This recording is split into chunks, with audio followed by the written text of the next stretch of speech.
Pemirsa, meski hingga saat ini hantavirus belum pernah terdeteksi di Sumatera Selatan, namun masyarakat tetap diminta waspada terhadap bahayanya virus tersebut.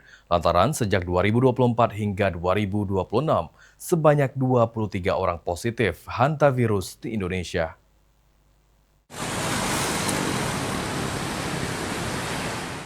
Hantavirus tipe Andes yang terdeteksi di kapal pesiar MV Hondius memicu kekhawatiran global lantaran virus tersebut mengakibatkan 3 pasien meninggal dan beberapa lainnya mengalami sakit.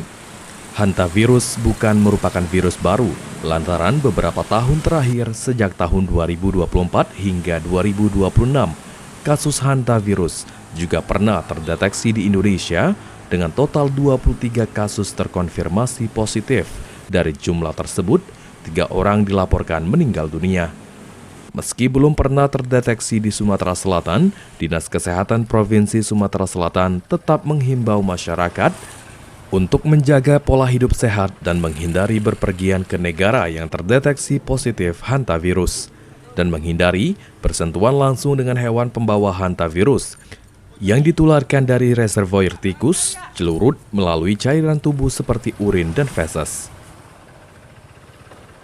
Tentunya seperti pencegahan penyakit infeksi emerging yang lain ya, kita menghindari kontak dengan langsung dengan tikus misalnya.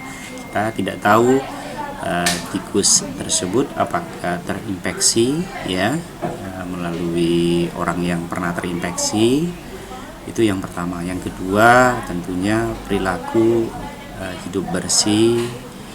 Kita menyimpan makanan yang di tempat yang tertutup ya, apabila ada indikasi makanan yang dimasuk tikus atau digigit tikus, itu sebaiknya lebih amannya kita buang saja.